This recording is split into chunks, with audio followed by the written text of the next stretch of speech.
Sommaire de ce JT du Civim, la donnée et la transformation numérique avec Claire Falzon-Allard, directrice générale de Nova Veolia, et David Layani, président fondateur de WinePoint. Le JT du Civim.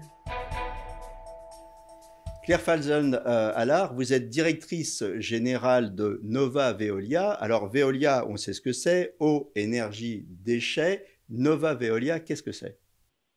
Eh bien, Nova Veolia, c'est toujours Veolia, de l'eau, de l'énergie et des déchets, mais la version connectée. Nova Veolia, c'est la filiale d'incubation des nouveaux services permis par le digital et que l'on espère proposer demain à nos clients municipaux et industriels. Si j'ai bien compris, Nova Veolia, c'est les services innovants pour accompagner les villes et les organisations dans leur transformation numérique avec un fil conducteur, aller chercher la donnée pertinente pour prendre les bonnes décisions. Alors ça, c'est particulièrement précieux, notamment en temps de crise. Absolument, c'est le fil conducteur de l'ensemble des sociétés dans lesquelles Nova Veolia investit, c'est toujours d'utiliser la donnée pour améliorer le service rendu à la ville, aux villes et aux habitants.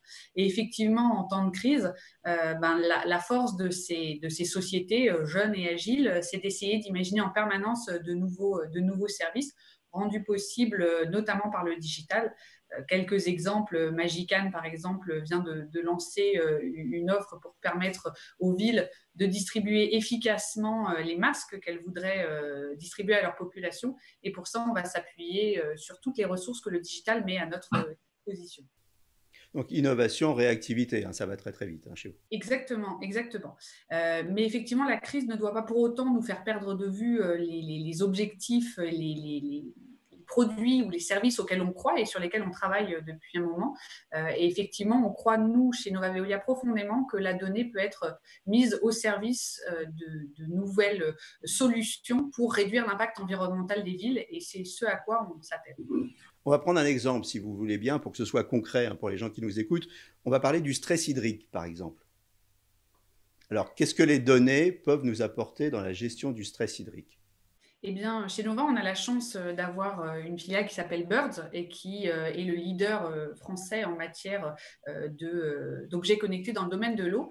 Et grâce à ces objets connectés, on a la possibilité de suivre en temps réel la qualité des eaux, par exemple, mais également la situation des réseaux et de pouvoir agir très rapidement sur des suspicions de fuite. En période de crise, la capacité à intervenir au bon moment, au bon endroit, évidemment, et donc à économiser également les heures et les ressources humaines mises sur le terrain, c'est évidemment très précieux. Quand on parle d'objets connectés, c'est des millions d'objets connectés avec Birds et la gestion du stress hydrique. Je crois que c'est 500 millions, c'est ça ?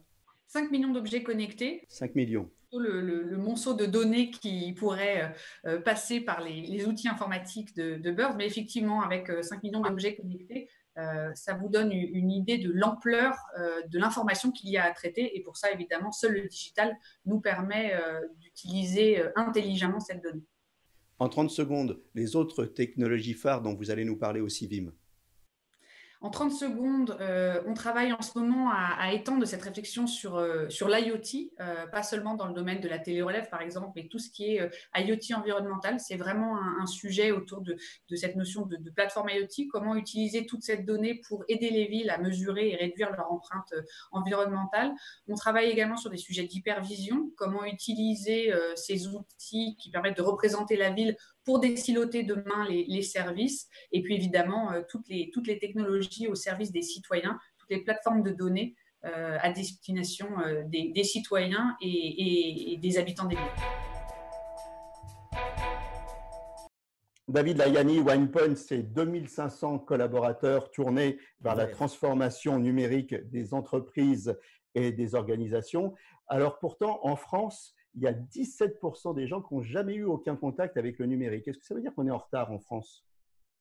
En tout cas, ça ne veut pas dire qu'on est en avance et qu'il faut se donner tous les moyens pour utiliser ce temps de manière utile et qu'il faut absolument se mettre à niveau.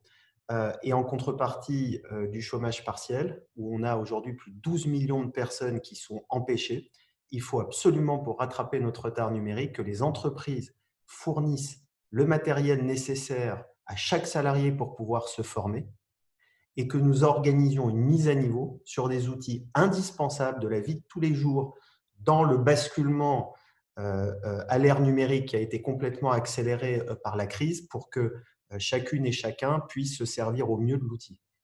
Se mettre à niveau, se former, mais aussi se réinventer, proposer des nouvelles offres. C'est ce que vous avez fait, par exemple, avec le COPAS.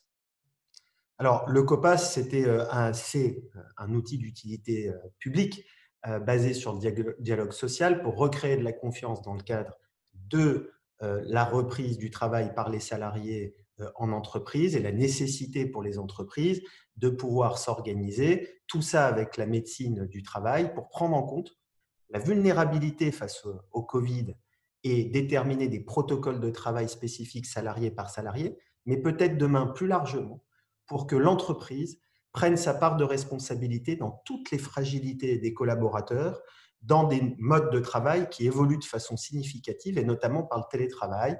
Et on le voit notamment à travers le stress, la difficulté de déconnexion, mais des moments retrouvés qui sont indispensables dans nos vies de tous les jours et qu'il faut continuer à faire redécouvrir aux Français qui travaillent à la maison. Cette crise, elle nous a montré plein de choses, mais elle nous en a montré deux au moins. C'est que le numérique est indispensable pour la continuité des services. Je pense à des choses comme la gestion à distance des réseaux, de l'eau, par exemple, de l'électricité. Mais elle nous a montré aussi l'importance de l'humain, hein, avec les infirmières, les gens, les livreurs, les gens qui sont là dans le quotidien.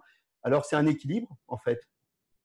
Oui, mais surtout, le numérique est un outil, c'est un moyen, ce n'est pas une finalité. Il est à disposition des femmes et des hommes pour accélérer que ce soit un service, un engagement, en le rendant utile au profit du plus grand nombre. Donc, bien sûr qu'on aura toujours besoin d'humains et de développer nos humanités, et on voit à quel point cette proximité, ce qu'on appelle les compétences douces, qui permettent l'empathie, l'altruisme, sont particulièrement nécessaires dans un monde encore plus numérique.